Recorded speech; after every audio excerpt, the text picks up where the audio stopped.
nasema ni jambo la kushangaza guhabwa igitego gato ukagenda niba ari ibyongeza ari kuzana unapewa kitendo na unatoka sijui kama ndio kama pole sana poleni niba wagihawe utakibonye kama umepewa kitendo na mwingine hajapata kubera kuko ari wowe mwiza kwa sababu wewe ndio uko zaidi ya ariko kugihabwa ukagenda udashimye kupewa na wewe bila kumrudishia Mungu shukrani ukabizokera gusanga barusha gutora igitego na unarudi kana kama ulikuwa kuja kuchukua bila ni murutazamo y'icyubahiro cy'Imana n'uwo Mana ndashaka bila kumrudishia Mungu shukrani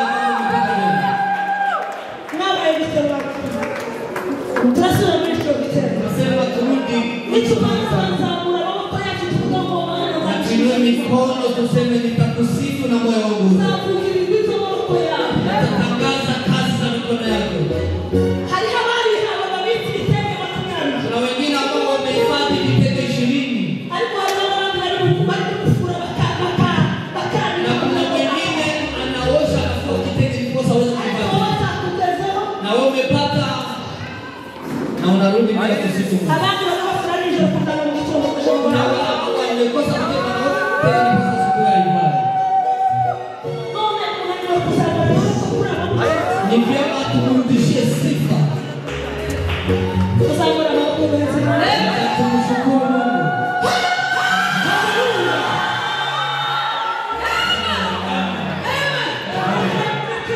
Acha nifanye jambo hili.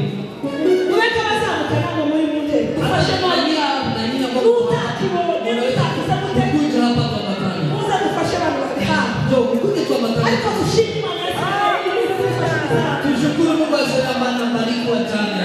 Yego. Ejo muti nari ndahangu. Juzi nilikuwa mahali. Akoga foto naisengana. Nimesahau picha ile. Nakaona kuruka ruko na karoga ndara chichikana. Kuna picha walikuwa wanatoka kwa mitandao. Nare kama mdamu wakutana na watano. Wakionyesha mama ambaye alikuwa na watoto watano. Picha imerizu. Akiwa ameketi mbele ya nyumba yake. Na nyumba ilikuwa imeanguka kwa sababu ya mafuriko. Na walikuwa wameketi nje ya nyumba, waliketi siku mbili wakiwa wameketi nje. Umeona hiyo picha kwa mitandao. Na wakasema huyu mama labda ni Kongo. Huyu mama ni Kongo. Pesa alikuwa ni Kongo. Wakasema ni Kongo. Kugira ngo n'abandi bari kugira mama ni Kongo upondekane ili wajue huyu ni Mkongomani ambaye anateseka hivi. Abana bari bicaye mu mufu. Wamama walikuwa wamekaa kwa maji mafuriko kwa siku kadhaa bila kula. Nyumba ilikuwa imesongwa, ilikuwa imebebwa. Na wewe unalala kwa nyumba na starehe. Na unavaa vitenge moja kwa nyingine. Tumsifu Mungu kwa mchezea Mungu. Mchezea Mungu. Tumrudishie sifa.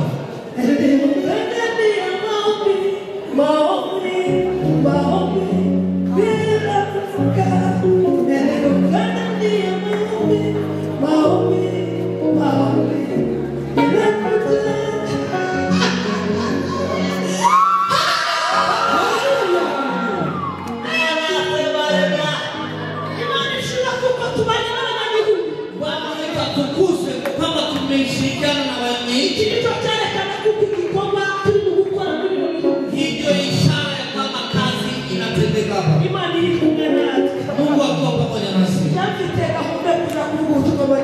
Mimi nina mzigo kwenda kuhubiri katika nchi hii.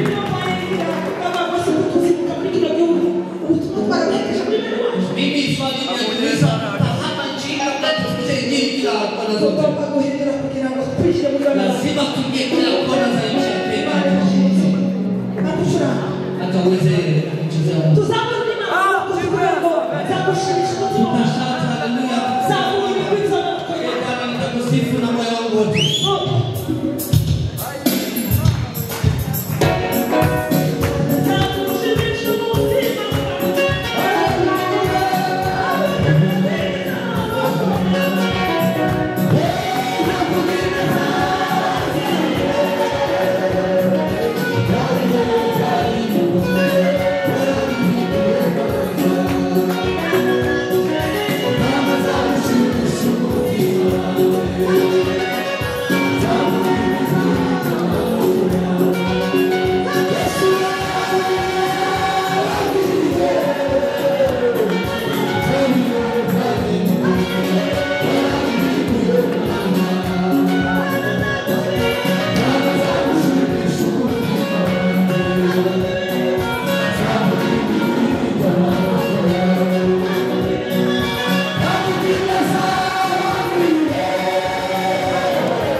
Shyiramo sembe.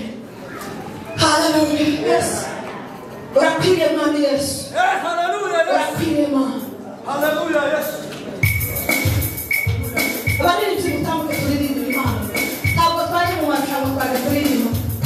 Mfate za mikrofone mu muhanda. Musohoka agenda. Musa turirimba Imana.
Una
Semeni haleluya.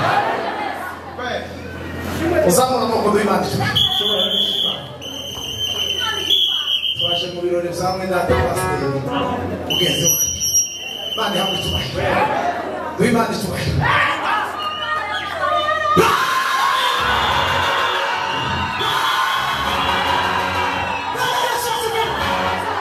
Tawera Imana tubahe. Natera abacumi nasibirizo gushima kuko uyu munsi ubayeho Mwenda Pastor. Tunasibirizo gushima gusa. Imana tubahe. Ndo bagafite ingingimiro mu mitima. Muzamura amaboko azamuka. Abantu badafite umushinga, muzamura amaboko kubera icyubahiro cy'Imana.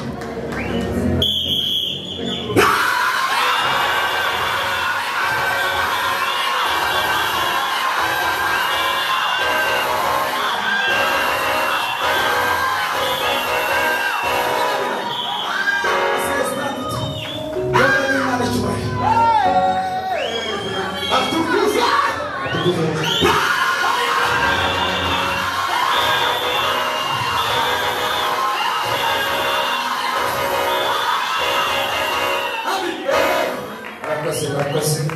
Kata Imana,